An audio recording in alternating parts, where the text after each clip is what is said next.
آئیں عزیزو، ہم آج کی صبح کا آغاز بھی خداوند کے زندہ کلام،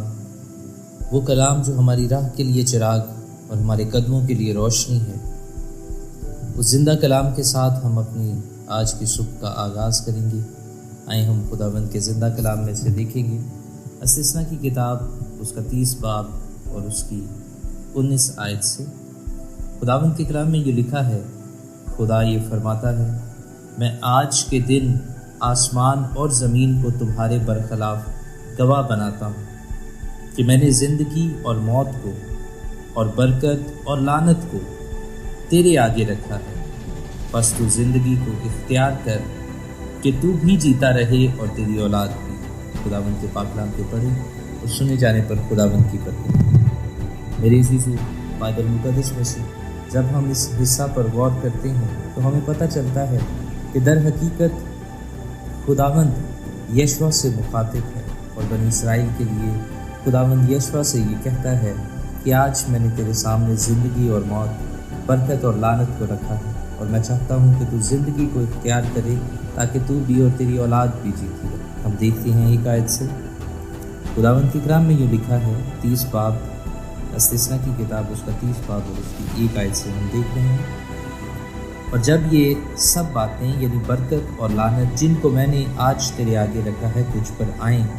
اور تو ان قوموں کے بیچ جن میں خداوند تیرے خدا نے تجھ کو ہانک کر پہنچا دیا ہو ان کو یاد کرے، اور تو اور تیری اولاد دونوں خداوند اپنے خدا کی طرف پھریں اور اس کی بات ان سب احکام کے مطابق جو میں آج تجھ کو دیتا ہوں اپنے سارے دل اور اپنی ساری جان سے مانیں، تو خداوند تیرا خدا تیری اسیری کو پلٹ کر تجھ پر رحم کرے گا، اور پھر تجھ کو سب قوموں میں سے جن میں خداوند تیرے خدا نے تجھ کو پراگندہ کیا ہو جمع کرے گا۔ اگر تیرے آوارہ گرد دنیا کے انتہائی حصوں میں بھی ہوں تو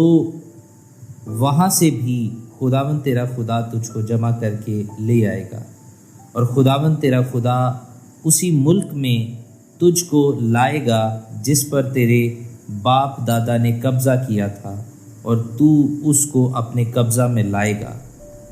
پھر وہ تجھ سے بھلائی کرے گا اور تیرے باپ دادا سے زیادہ تجھ کو بڑھائے گا، اور خداوند تیرا خدا تیرے اور تیری اولاد کے دل کا خطرہ کرے گا، تاکہ تو خداوند اپنے خدا سے اپنے سارے دل اور اپنی ساری جان سے محبت رکھے اور جیتا رہے۔ اور خداوند تیرا خدا یہ سب لعنتیں تیرے دشمنوں اور کینہ رکھنے والوں پر جنہوں نے تجھ کو ستایا نازل کرے گا، اور تو لوٹے گا اور خداوند کی بات سنے گا اور اس کے سب حکموں پر جو میں آج تجھ کو دیتا ہوں عمل کرے گا، اور خداوند تیرا خدا تجھ کو تیرے کاروبار اور آس اولاد اور چوپایوں کے بچوں اور زمین کی پیداوار کے لحاظ سے تیری بھلائی کی خاطر تجھ کو برومند کرے گا، کیونکہ خداوند تیری ہی بھلائی کی خاطر پھر تجھ سے خوش ہوگا جیسے وہ تیرے باپ دادا سے خوش تھا، بشرطے کہ تو خداوند اپنے خدا کی بات کو سن کر اس کے احکام اور آئین کو مانے جو شریعت کی اس کتاب میں لکھے ہیں، اور اپنے سارے دل اور اپنی ساری جان سے خداوند اپنے خدا کی طرف، کیونکہ وہ حکم جو آج کے دن میں تجھ کو دیتا ہوں تیرے لیے بہت مشکل نہیں، نہ وہ دور ہے۔ وہ آسمان پر تو ہے نہیں کہ تو کہے کہ آسمان پر کون ہماری خاطر چڑھے اور اس کو ہمارے پاس لا کر سنائے تاکہ ہم اس پر عمل کریں، اور نہ وہ سمندر پار ہے کہ تو کہے کہ سمندر پار کون ہماری خاطر جائے اور اس کو ہمارے پاس لا کر سنائے تاکہ ہم اس پر عمل کریں، بلکہ وہ کلام تیرے بہت نزدیک ہے، وہ تیرے منہ میں اور تیرے دل میں ہے تاکہ تو اس پر عمل کرے۔ دیکھ، میں نے آج کے دن زندگی اور بھلائی کو اور موت اور برائی کو تیرے آگے رکھا ہے، کیونکہ میں آج کے دن تجھ کو حکم کرتا ہوں کہ تو خداوند اپنے خدا سے محبت رکھے